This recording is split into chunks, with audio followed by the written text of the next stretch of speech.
Peckle Park, a new beginning, let's go. Started back rocking the brown. Ever since we've been knocking them down. Baby said she wanna go to the game. Taught her how to say Padres gang. Started back rocking the brown. Ever since we've been knocking them down.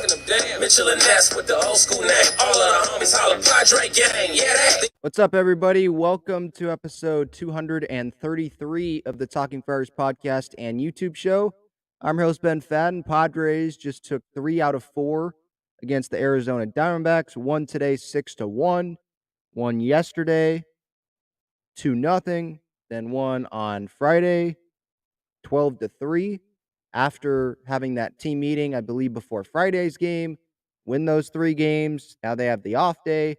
Then they have the Cardinals series. Things are looking good right now. I think it was a good San Diego sports weekend, if you ask me. The Padres now sit in the second wild card spot ahead of the Philadelphia Phillies. They're a half game ahead of the Phillies, and they are 2.5 games ahead of the Milwaukee Brewers for the final wild card spot. So things look good right now. Obviously, things can change. The Cardinals are a better team than the Diamondbacks. But obviously, what we're focusing on today is this Diamondback series, and things went well for the most part. I thought it was led by the starting pitching, just starting off here. Darvish, Musgrove, Snell, combined the last 3 days, 19 innings, 1 earned run. Sign me up for that. Yu Darvish today gave up 1 hit. Joe Musgrove yesterday, 6 solid innings. Blake Snell, 7 innings in less than 100 pitches on Friday. That's what led the series, I think. There's some other, main storylines, main positive takeaways from this series, I think. I think one of them is definitely Juan Soto. Looks like he's back. Thank you, John Schaefer, by the way, saying that they should sit him on, I think, Friday. And since then, he's been pretty much on fire. Homered today, 3 hits today. On Friday, he was using the opposite field. So he looks like he's taking much better swings at the plate. None of that weak ground outs to the pitcher like we saw in the 9th inning on Thursday. So there's a lot of good positive takeaways, I think, from this series. The main 2 ones are probably starting pitching, Snell and Musgrove bouncing back, and then Juan Soto and the rest of the offense as well. Hit a good amount of home runs in this series. Manny homering today, Soto homering today, Campy homering yesterday, Nola homering on Friday. There was one other guy that homered on Friday. Brandon Drury hit 2 home runs. Duh. So a lot of home runs in this series. So offense was great. Bullpen for the most part I thought was good. Then the starting pitching bouncing back. So let me know your thoughts in the comments here live on YouTube. Let me know what you're thinking, any questions. After I'm done with the games and stuff, talking about the games, I will get to all of those comments, all of those questions. If you want to support the channel, you can use that super chat button down there, hit the $sign. Also on other videos, you can use the super thanks button. I appreciate that. This episode is brought to you by GAGLIONE Bros Famous Cheesesteaks and Garlic Fries. GAGLIONEBros.com is their website. They're located on Friars Road, inside Snapdragon Stadium, and inside Petco Park. Great fries, cheesesteaks, cheesesteak fries. I love it. I recommend you check them out. They were in Snapdragon yesterday. I was there for the Wave game. I know this isn't, a San Diego sports podcast. It's more Padres, but I don't have a Wave show. Maybe in the future, but I did want to shout them out real quick. That environment was nuts. A great 1-0 win over Angel City. Kalen Sheridan, best goalie in the league. Jaden Shaw, 17 years old with the go-ahead goal. San Diego sports, it's not in a bad spot, contrary to someone's belief. He shall not be named. You know what I'm talking about if you're on Twitter, at least I think. Scroll down in my profile, you'll see what I'm talking about. Okay.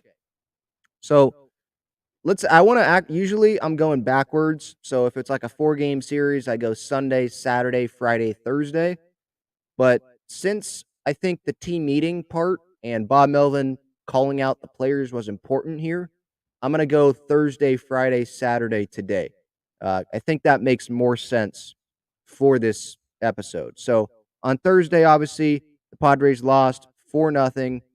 It was the second time in 2 weeks that the Padres were shut out by a Diamondbacks pitcher making his big league debut. Both of them went 7 innings. Ryan Nelson a couple weeks ago. And on Thursday, it was Dre Jameson. That was one of the low points probably of the season. They let Jameson go 7 innings, no runs, 2 hits, walked only 1 guy, struck out 5 of them. Bomel said post-game, it didn't even feel like we even put up a fight. And he was right. It was just pretty lifeless. Just look at that 9th inning. I know Dre Jameson wasn't pitching in that 9th inning, but I think it was the 2, 3, and 4 hitters, and it was like they just wanted to get out of there. Juan Soto, obviously, you turned it around this weekend, so Thursday doesn't seem like that big of a deal anymore. It could have been a big deal if it would have spiraled from there, obviously. But like the 9th inning, just weak ground ball, almost like a Hosmer type ground ball to the pitcher, and he's out. Just there were a lot of at bats where guys were just expanding the zone, I thought. And that was just not the way to start off the series.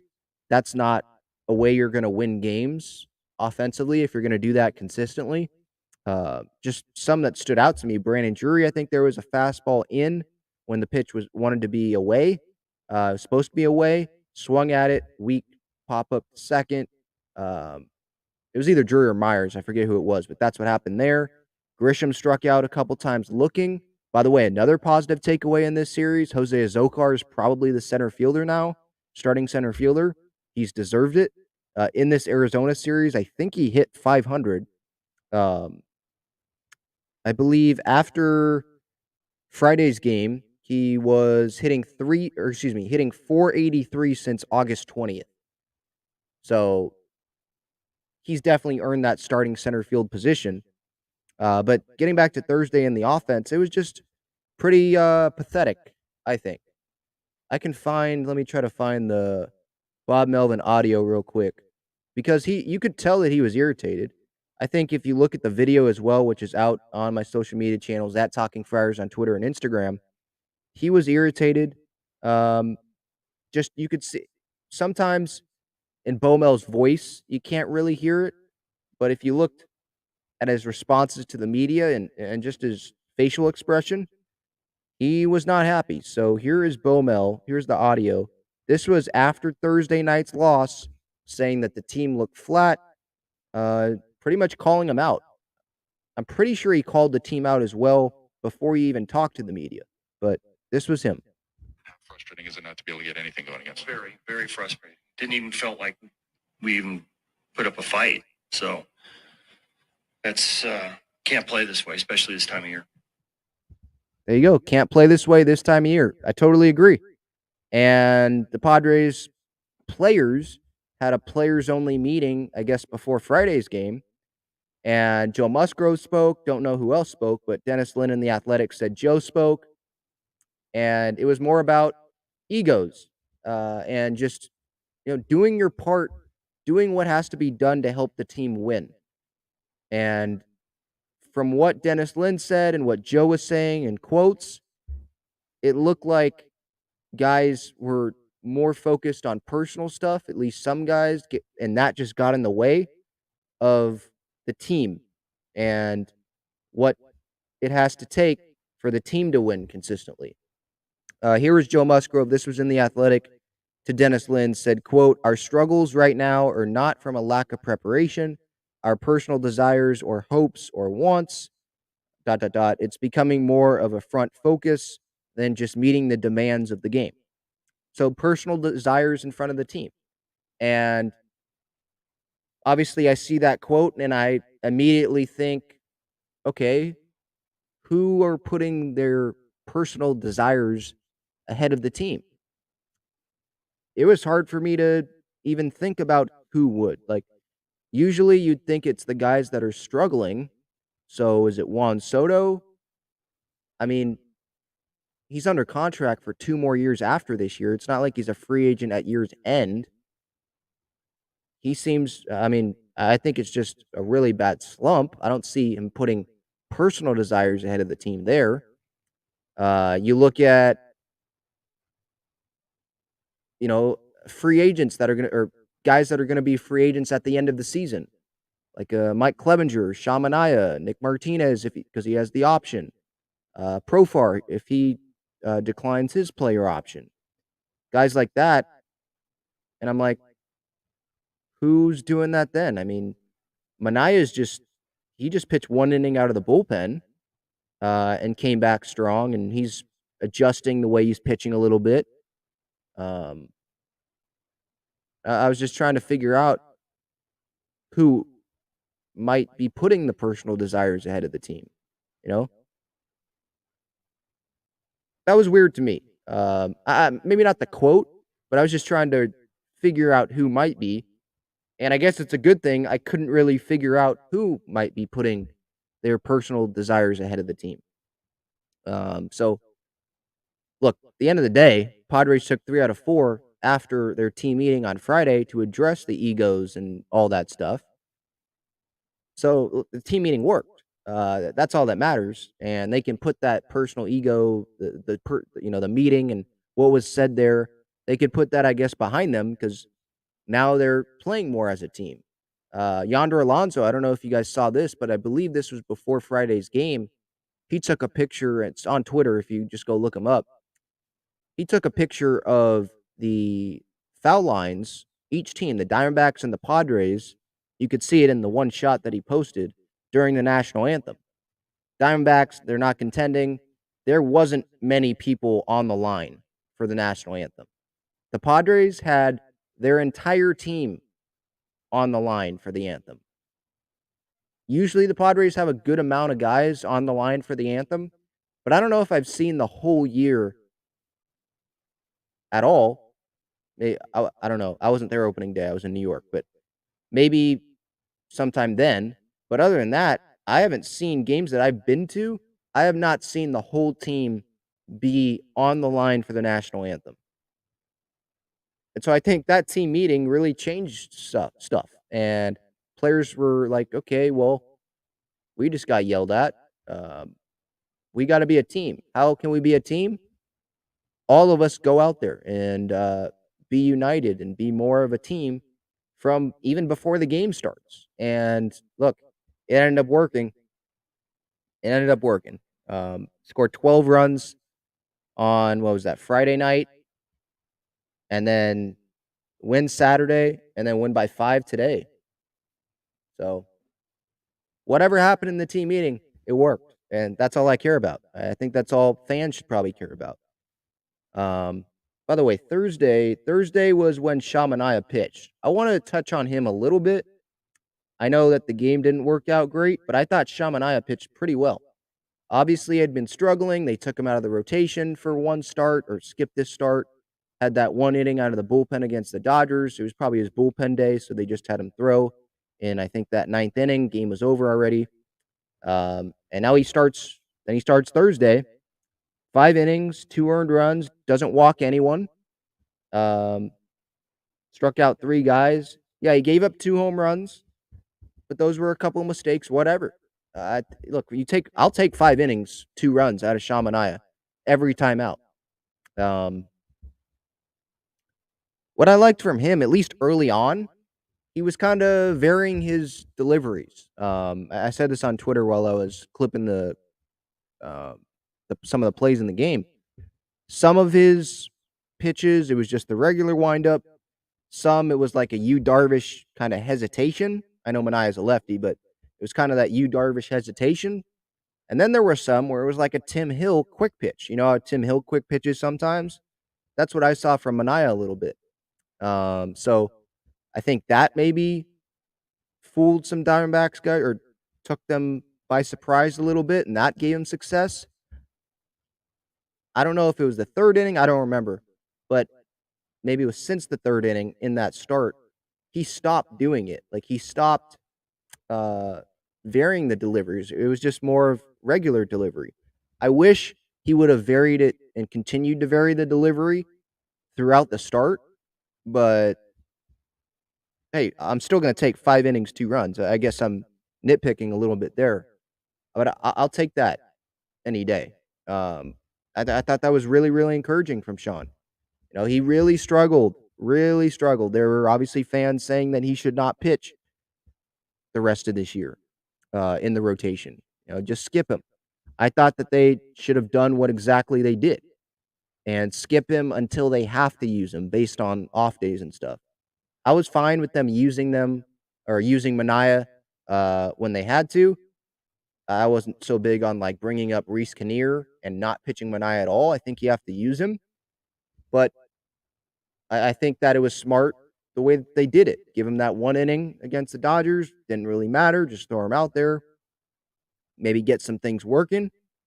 And then bring him out against the Diamondbacks. It's not as strong of his opponent. He had a couple weeks to work with Ruben Niebla and Ben Fritz, the bullpen coach, and whoever to work on his mechanics and stuff. I thought that was a good time to throw him out there, and it definitely worked. So props to Sean Manaea there. Yeah, I mean, that was the positive. That was the only positive I took from Thursday. And then Friday, Saturday, Sunday, obviously, it was a much, much better series. By the way, MCC951 here asked a question here. Machado is great on the field. How is he as a clubhouse leader? I think he's probably great as a clubhouse leader. I mean, that probably isn't a great answer, but I'm not in the clubhouse. I don't know. I would think that for me, he's probably more of a lead by his actions type of guy. I'm sure he speaks up. I'm sure he, along with Musgrove, spoke up during that players-only meeting before Friday's game when they scored 12 runs. But to me, him posting it every day, playing every day, whether it's DHing like he did today or at third, I think he leads by example that way, being a good teammate. I think that's how he leads. I don't know about in the clubhouse, but I assume that it seems like everyone likes him. So it's probably not a great answer, but that's all I can really say. I'm not in there. I'll get to the comments and the questions, by the way, at the end when I'm done talking about all of these games. Don't worry. You can use the super chat button to make sure I get to your comment as well. All right, so moving on to Friday's game, Padres won 12-3. Big story out of this game, I thought, was Blake Snell had that blow-up inning against the Dodgers the start before Friday, but he looked really good, really good. I mean, that breaking ball looked amazing on Friday, I thought. 7 innings, 1 earned run, didn't walk anyone, struck out 7 guys. Yeah, he gave up a home run, but it was his first start. I was reading this in Kevin Ace's newsletter. It was Snell's first start of his career where he went 7 innings in less than 100 pitches, I believe. He finished with 95 pitches, 59 of them were strikes, and then handed it off to the bullpen for Morhone and then Stammen. Stammen sucked, but the game was over by then, so whatever. But yeah, great night from Blake Snell, I thought. Let me go through the play-by-play here. I just want to make sure I don't miss anything about specific moments. By the way, 70% of his fastballs that he threw on Friday were for strikes. So that's another thing, right? Because Blake Snell, sometimes when he's walking a bunch of guys, it's the fastball. He literally just can't throw the fastball for a strike. But that's the opposite of what he did on Friday. He threw the fastball for strikes consistently. 1-2-3 second inning that he had, 1-2-3 third. Gave the home run to Christian Walker, but then struck out Carson Kelly, the next batter. When he allowed that double to Corbin Carroll, got right out of it with the ground ball in the 5th. So limiting, the trouble. 1-2-3 6th inning. And then again, he had the double, gave up the double to Dalton Varsho in the 7th, and then got Alcantara to line out to center. So a very, very encouraging start, I thought, from Blake Snell. Feel free to give your thoughts on his start in the comments, and I'll get to that. And obviously, the offense, holy cow, the offense broke out. Brandon Drury, 2 home runs in this game. Austin Nola homered, 4th home run of the year. I didn't know he already had 3 home runs before that. Like, he has no power. At least that's what we know him for. And then Juan Soto, obviously. Big takeaway there. One of the big takeaways from Friday's game, I thought. Just him taking it the opposite way is what I took from that game. And he took that away from it as well. I believe he said post game. Like, he was more encouraged by his line out in whatever inning that was to left than his RBI single to center in, I think, the 5th inning where Nola scored. And I kind of agree with him because, it was a blowout. RBI single, okay, that's not a huge difference. But him going the opposite way, like, and hard, not a weak pop-up or anything, going the opposite way, like, to the warning track. We haven't seen that in a long time from Juan. And so us seeing that's obviously huge. Because when he does go the opposite way, you go back to Washington from like 2019, 2021, like his best years so far in the big leagues. He was going to the opposite way more than he has this year, and more than definitely he has with the Padres so far this year, since he was traded from the Nationals. So when he's going the opposite way, what that tells me is that's probably when he's at his best. Kind of like Will. I know Will's not a lefty, but when he's going the opposite way as well to right center, feels like, to me, that's when he's at his best as well.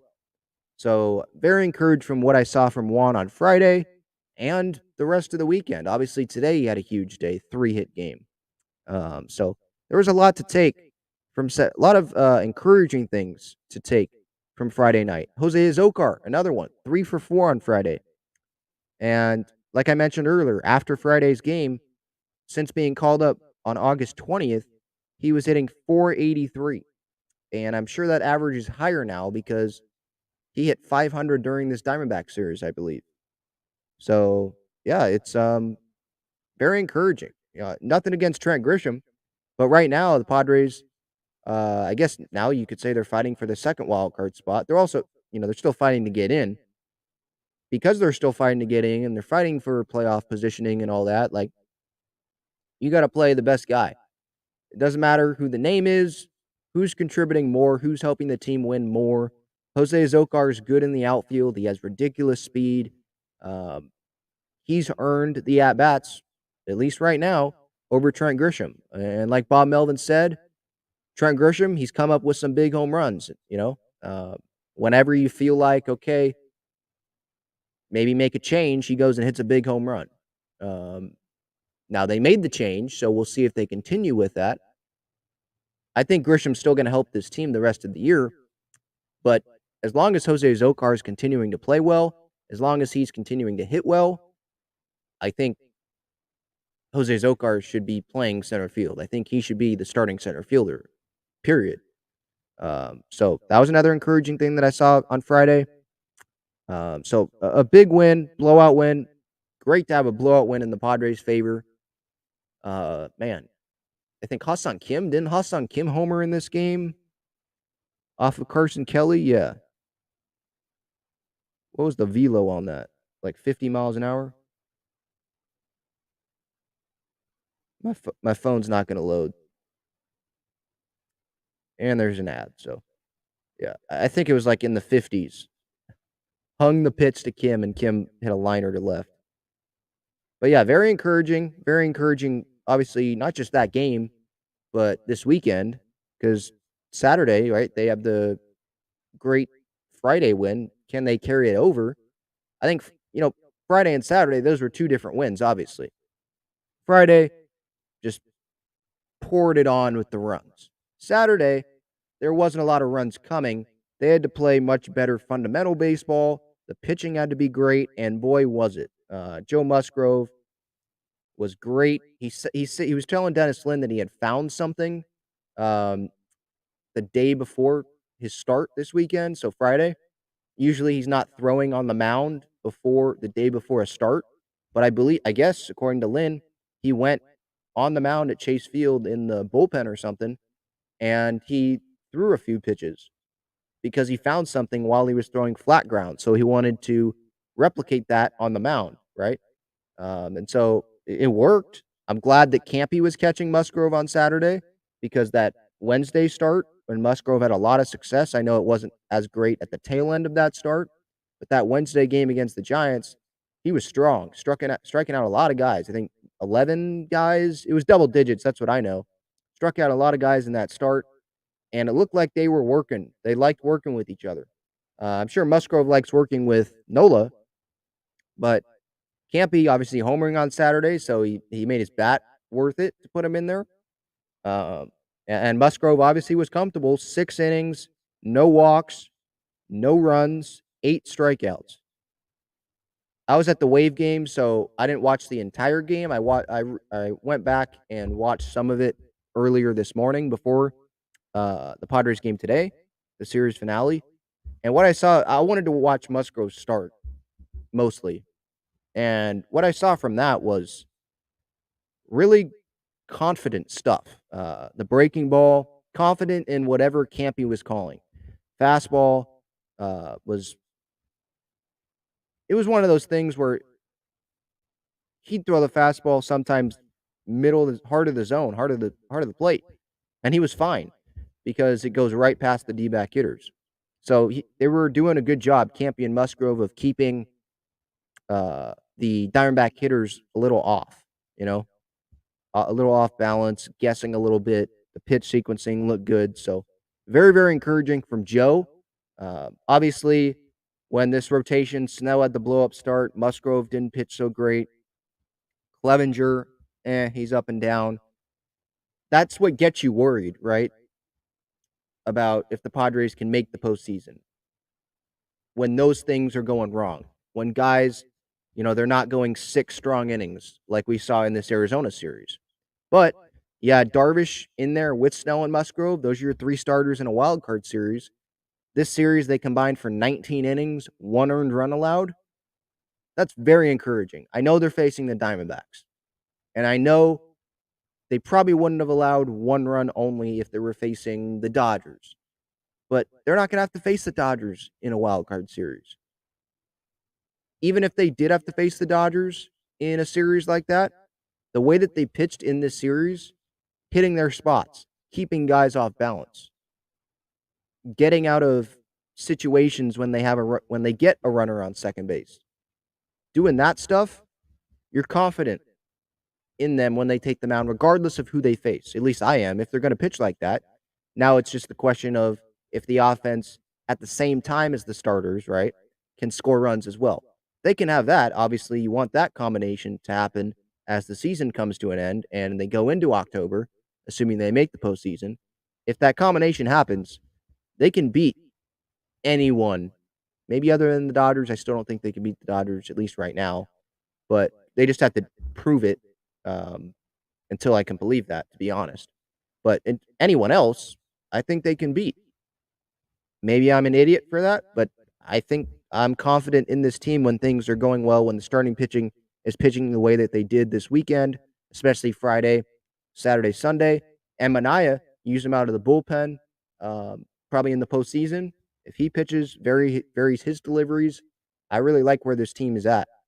Obviously, there's still 15 games left after today, and so the starting pitching could go back down, or it could continue trending up or stay at where it's at. Things can change, but obviously I'm reacting to what I just saw this weekend, and what I just saw from the starting pitching staff this weekend was very encouraging. It was very solid, a great weekend from the starting pitching. Nick Martinez, by the way, I want to shout him and Hader. 3 combined innings out of the bullpen. Martinez, 15 pitches, 2 innings on Saturday night. No hits, no runs, struck out 2 guys, didn't walk anyone. Hader gave up a hit, but then immediately got the save.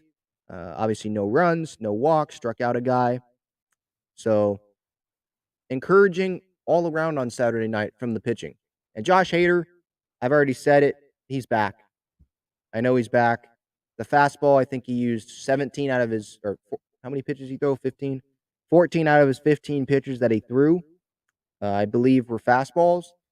When that fastball is working and you can complement that with the changeup as we saw in Seattle, or the slider for a strike, or maybe a little below the zone, fool some guys, he can be the best reliever and the best closer in baseball. So very encouraging from what I saw from the guys on Saturday. And, grinding out wins, right? Obviously, like I mentioned, Friday and Saturday's offensive wins, or their offensive performances, were different. They're opposite, right? Friday, a lot of runs. Saturday wasn't so much. But they beat Zach Gallen. Zach Gallen didn't make it through 6 on Saturday night against the Padres offense. They're going to have to face some Zach Gallens in the postseason, you would think. And so proving that you can win against some, a Zach Gallen type arm like that, I think that's big for the players. The confidence in the players, confidence for the front office, the coaching staff, all that. Obviously, there's confidence from us. At least I gained some confidence in this team from Saturday's win, being able to play clean baseball. Pitching staff was great, and the offense was able to grind out a win against the best pitcher in baseball probably for the last month and a half or so. Guy never gave up a run. They did that. It shows that they can do it.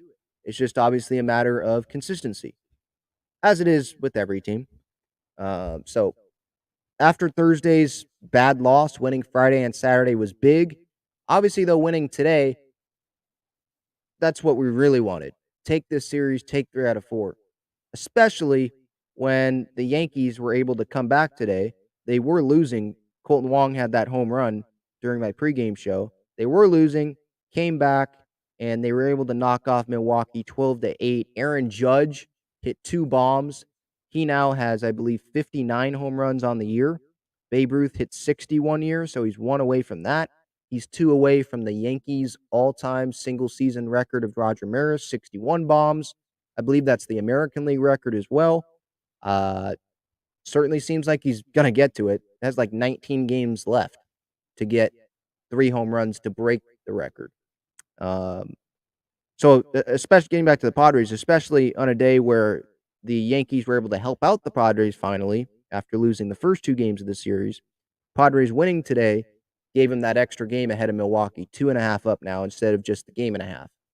And obviously that is huge because you never know what's going to happen later in the season when the Padres have to face the Dodgers again and the Cardinals these next 3 games.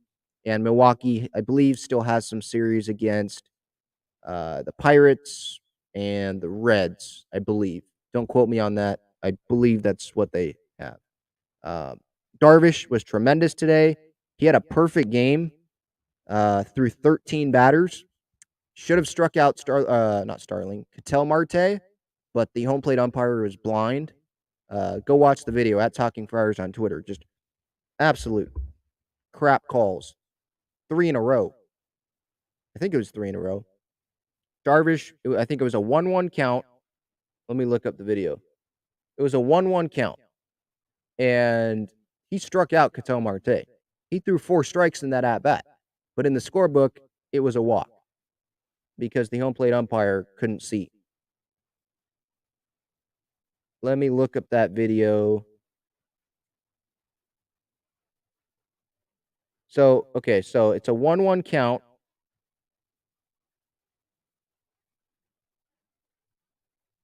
And the third pitch of the at-bat, it was a pitch up and away in the zone. It was in the zone. It was definitely in the zone.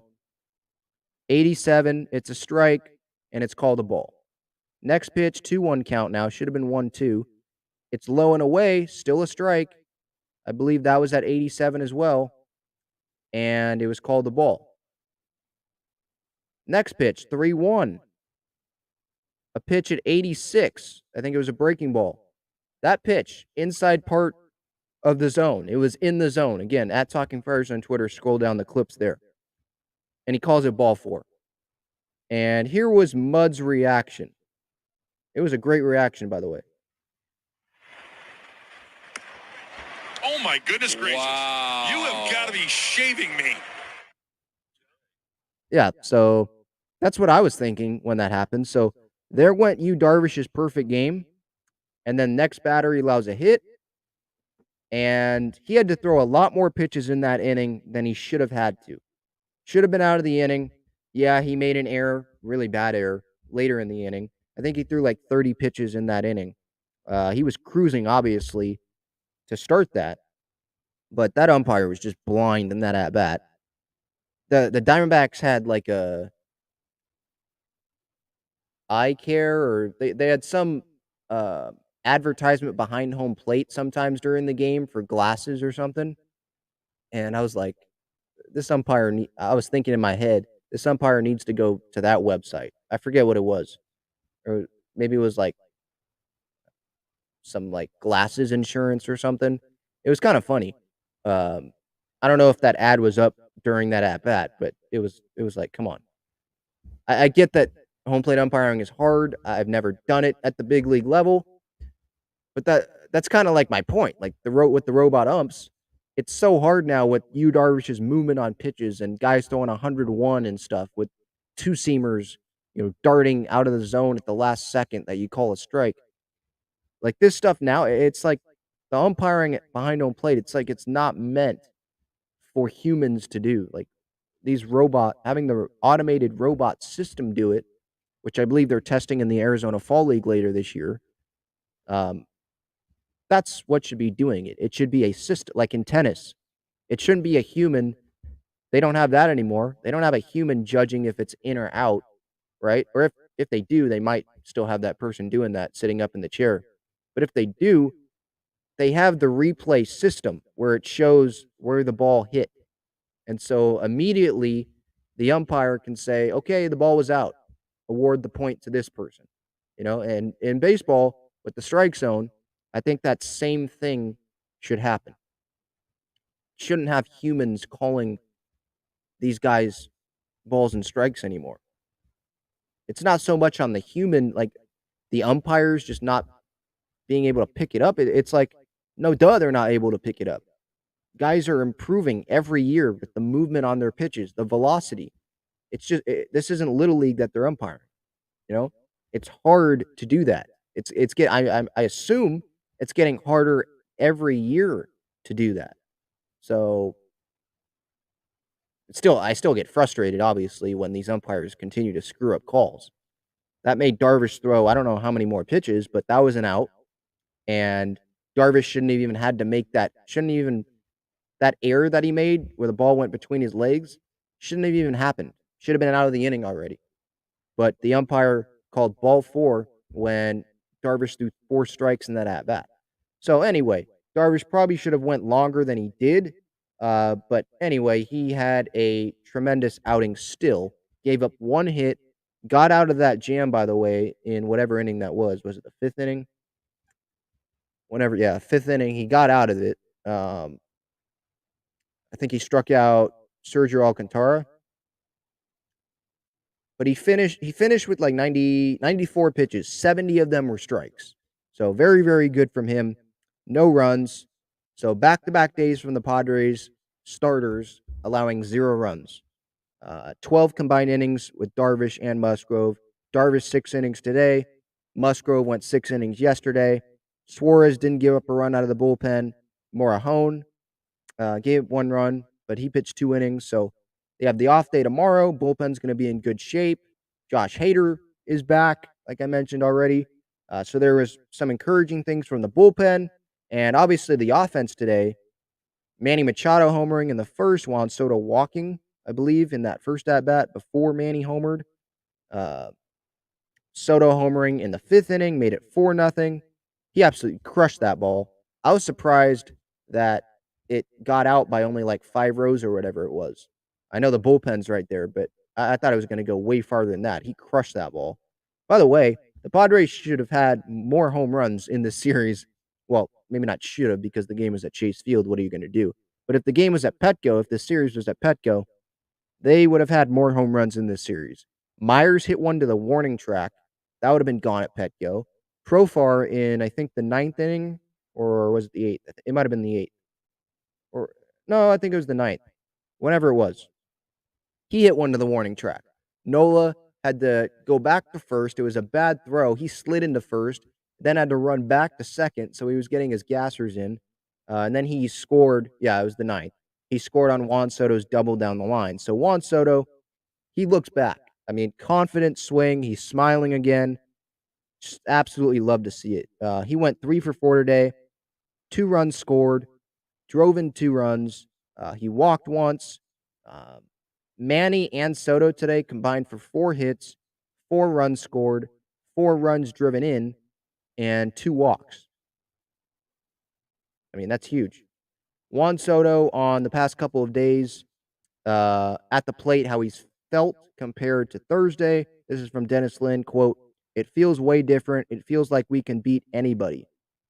So I guess that wasn't about his feeling at the plate. It was more about, well, maybe it kind of is, but it's more about just the team overall. On Thursday, obviously, they were flat. Bob Melvin, Padre manager, called them out, as he should have. Team looked flat, looked like they weren't even trying to fight. Some short at-bats. It looked like they were easily just trying to get out of there in the 9th inning on Thursday. Players-only meeting on Friday, took accountabilities. Look, ego needs to go out the window. Personal goals. Look, you'll get there if you help the team win.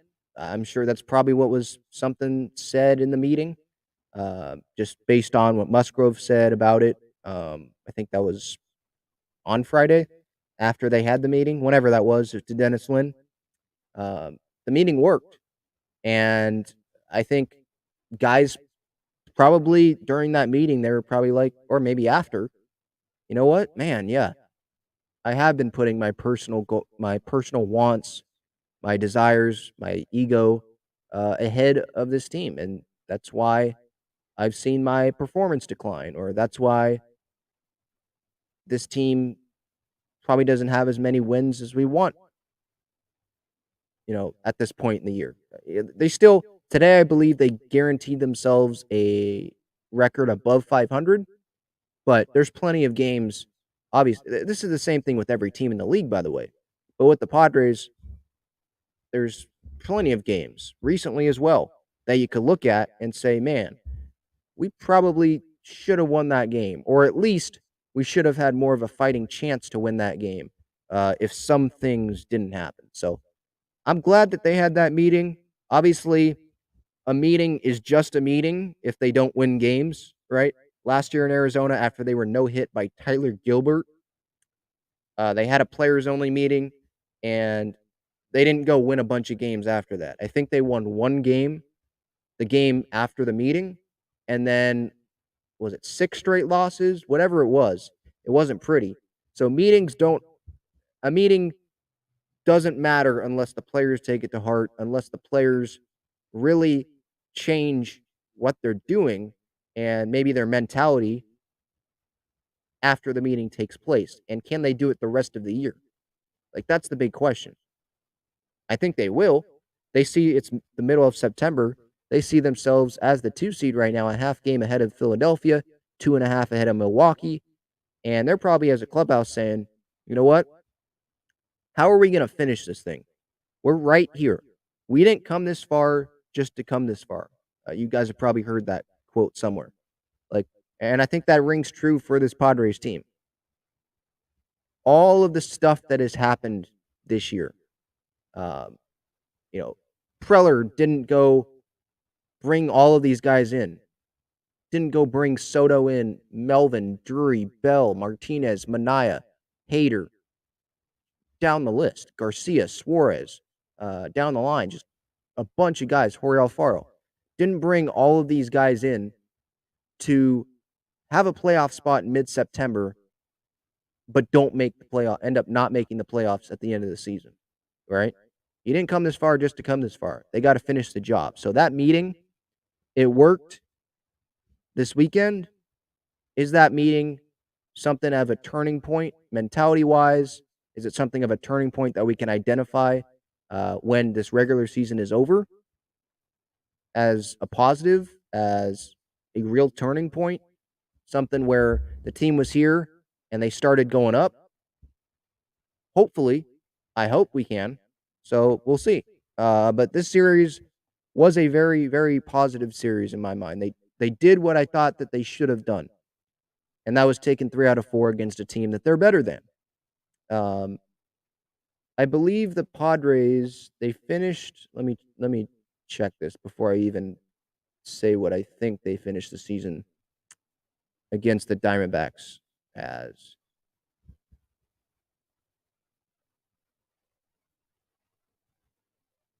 I saw it somewhere here.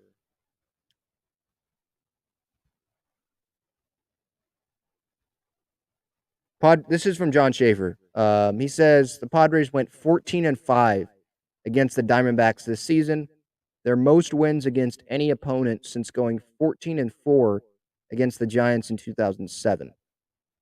Obviously, they didn't make the postseason in 2007. That was, I believe, the play-in game, the game 163 year, where Matt Holliday didn't touch home plate. But yeah, 14-5 against the Diamondbacks, that's something they didn't do last year, obviously, right? There's a bunch of games against the Diamondbacks, against the Rockies, that they didn't win. And those are games that, the Dodgers of the world do win. The good teams beat the bad teams. I know that sounds obvious, like no duh, but it's true. You don't have to beat the bad teams all the time. I think the Pirates swept the Dodgers at one point this year. But if you go look at the Dodgers schedule, I assure you that the majority of the bad teams on that schedule, the Dodgers beat. Right? That's why they're 144 or whatever going into tonight's Sunday night baseball game against the Giants. So winning these series, taking 3 out of 4, big picture, it's good, really good, because the Padres are doing what they're supposed to be doing. They're showing that they're a good team, beating the bad teams, right? It's also good short term because now they have a 2.5 game lead on a playoff spot. That means nothing, obviously, if unless they can finish the job. But I'd rather have a 2.5 game lead right now than be where Milwaukee is or have a 1.5 game lead like they had yesterday, right? So I think it's a very encouraging series. Let's get to some questions here. Any comments here in the chat? I appreciate everyone for tuning in. Again, this is episode 233 of the Talking Friars podcast and YouTube show. Brought to you by Gaglione Bros, famous cheesesteaks and garlic fries. They're the sponsor. GaglioneBros.com is their website. So, all right, let's start here with Jerry. These are probably some older comments from the beginning of this episode, but that's just the way I'm doing it right now. I touched on the Wave a little bit. Jerry says, I saw a Wave game that they were playing on the road, and the crowd was cheering for them, probably mostly Alex Morgan. Yeah. When Alex Morgan's, playing for the Wave, there's going to be a lot of probably young girls, right, cheering for Alex in road games. The atmosphere was amazing. The players, Kalen Sheridan, the goalie, was out there for a long time with fans after the game. Alex Morgan was taking pictures and signing autographs with fans for a while after the game as well. What a first night for the Wave at Snapdragon. I mean, probably it could have gone better if you asked the players because it wasn't their best game. But in terms of selling out the crowd, winning, beating the LA team, having a win that no one's going to forget. It wasn't just a 4-1 win or something where I guess you could remember it, but a 1-0 win. You had the 17-year-old score on a header, and you had Kalen Sheridan make a block on a penalty kick, 2 blocks on the same play, after the same penalty kick. So it was a very memorable win, a very memorable Snapdragon Wave debut. That was the first event held there with a actual packed crowd. Because remember, the San Diego State football game, it wasn't that packed because of how hot it was. Maybe it was packed. It was packed on the concourse, but like this was the first time that the stands were packed and that it was like an actual amazing atmosphere. So that was cool to be a part of. I went. That was an amazing night to be a part of. Irie says, nice win. MCC 951, great weekend. CCECDC says, go Padres. Irie says, I've been over Trent Grisham for 2 years. 2020, any award winning is considered fool's gold. That Gold Glove, that Dodgers World Series, LOL. Yeah, I'm of the belief that that Dodgers World Series isn't really a real World Series. Sure, they won, but Clayton Kershaw, for example, this is just one example of how a short season affected the Dodgers' chances of winning positively. Clayton Kershaw, right? He's been hurt sometimes in his career from the long season. Well, guess what? It was a 2-month season. That takes, 3 months off of his arm? That's huge, So there's that. The Padres in the NLDS against the Dodgers, I don't have to go over this. I know a bunch of you probably already know, but like Lamet got hurt, Glev got hurt. They weren't even confident in having Paddock start an NLDS game. So, it was kind of like the perfect circumstances for the Dodgers in that season. And with Trent, I still believe, in terms of the Gold Glove comment, he's still a good fielder. I know he had a terrible week and a half or whenever that was. Remember when he dropped that pop up in center field at Coors Field? He was lost. I'm not saying he can't help the team this year. I think he's, like I said this earlier, I believe in this episode, I think he's still going to help the team. But in terms of right now, who's helping the team more overall? It's Jose Azocar. He's helping the team more. He's just better right now offensively at the plate. He's on fire at the plate. Hit 500 during this Diamondback series.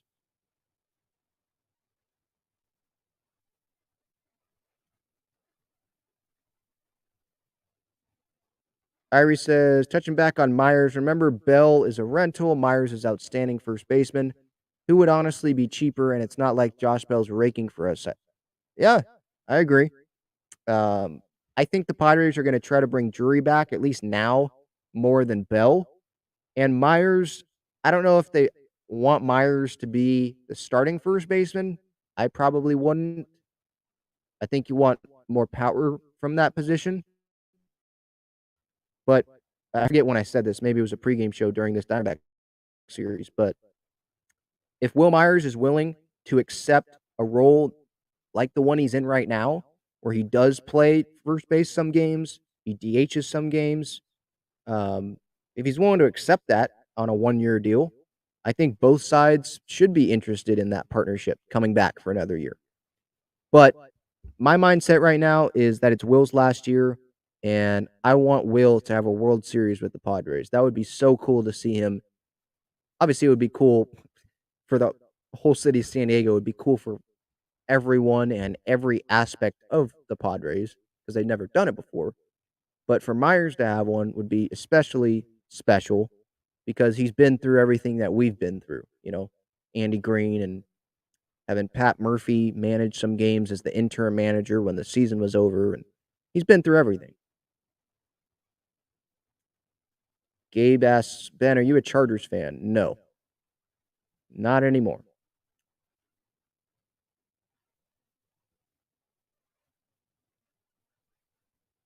Irie says, keep a Zokar, bench Trent, then the offseason acquire Brian Reynolds, whatever it takes to get that $6.3 million contract from the Pirates.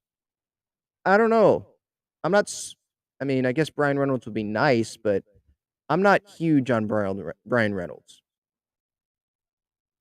Remember when there were some people that were willing to give C.J. Abrams up for Brian Reynolds? Brian Reynolds has not been the same guy. 2.3 WAR this year, still has an above average OPS plus. I guess he has 23 home runs. But last year, he hit 302. This year, he's hitting 257. On base percentage last year was 390. This year, it's 335. His OPS last year was 912. This year it's 782. I wouldn't be opposed to Brian Reynolds, but I don't know if the Padres even have enough now because the Pirates were asking for too much even when the Padres had Abrams and Gore and everyone still. So I don't know. I don't think they'd get Brian Reynolds, but that's obviously conversations we can have when the season's over. Luis asks, you think the Padres are going to make the postseason? Yes. Anyone that's been watching or listening, they know that I've been saying that I think they're going to make the postseason for months now, probably. I've never, at least I don't remember me saying this. I don't remember me saying this season ever that the Padres are not going to make the postseason. I probably said that it's going to be harder, especially like when the Tatis suspension happened and all that. But I've never said the Padres are not going to make the postseason, or I've never said I don't think they're going to. I've always had the faith, even when Soto's been in this big slump and Kim was slumping, and they were getting crushed by the Dodgers in those series, losing the series, those back-to-back weekends. I've always said that I still think they're going to make the postseason because Soto's going to play better. Starting pitching is going to be better consistently. Look what's happened. I know it's one weekend, but things are getting better. The players are performing like we're expecting them to perform. And they're in the second wild card spot now. It's crazy what keeping the faith does. Luis says they have to make it to the wild card. I agree. If they don't make the postseason, I'm probably going to be speechless.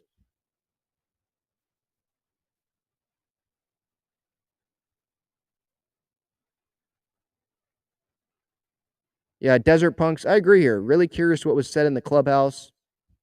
I don't know. All we know is what Dennis Lynn reported and what Musgrove said, which was the struggles aren't like preparation or workout related, like guys are putting in the work.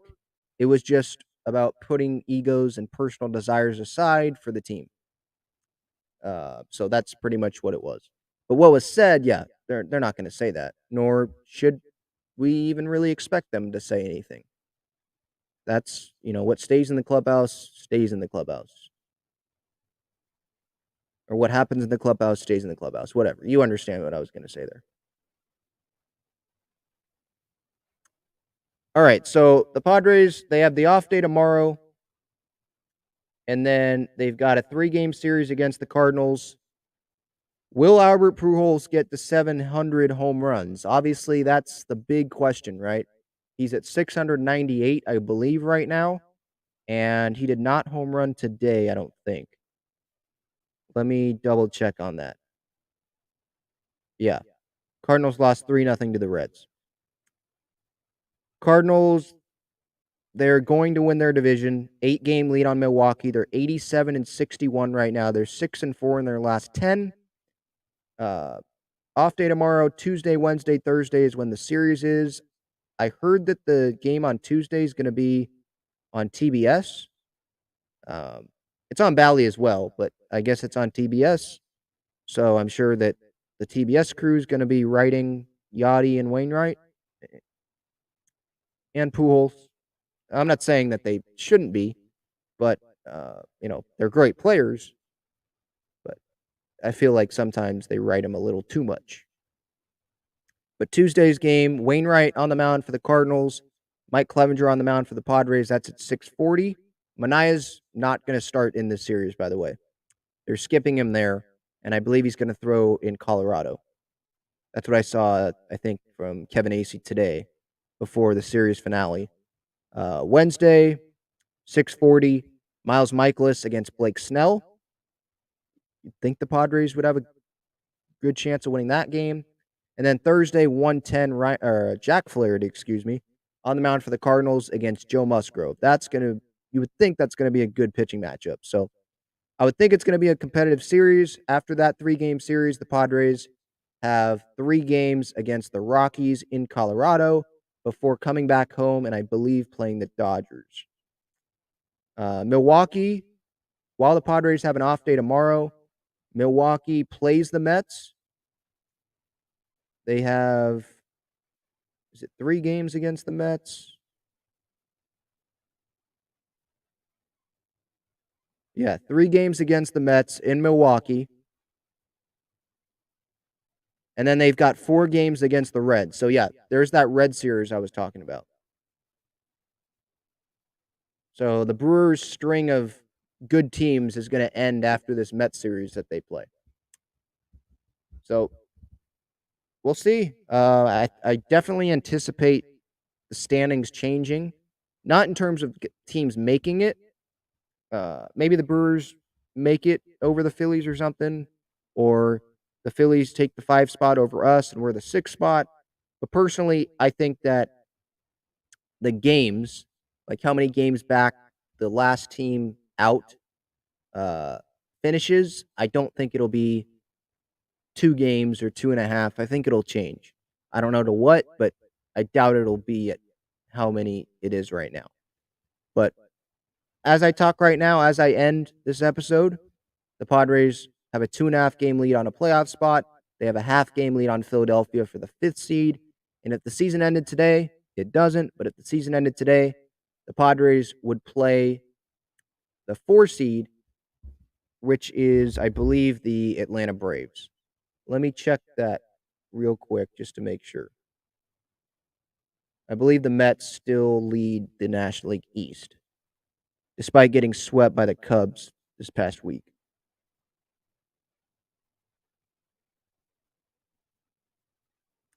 Yep. So if the season ends today, the Padres would travel to Atlanta to play the Braves, and the Phillies, I believe, would play in St. Louis against the Cardinals. I personally probably want the 6th seed because not about the NL wildcard opponent, but the Dodgers. You just delay having to face them as long as you can. If you're the 6th seed, you win that series against the Cardinals, then you get to play, I think, the Mets, the 2 seed. But again, we still have weeks to go in the season. It's September 18th right now. The season ends October 5th. So Padres still have 15 games left. The Brewers have more than 15. I think the Yankees have like 19, for example. So the Padres have more off days because they had a long stretch without off days at different points during this season. So it's all even and out, and we'll see. So this has been fun. Episode 233, Talking Friars podcast and YouTube show. Brought to you by GAGLIONE Bros, famous cheesesteaks and garlic fries. I'm your host, Ben Fadden. I hope to have an interview later this week for you. Stay tuned for that. Go Padres, keep the faith, and I'll see you guys later.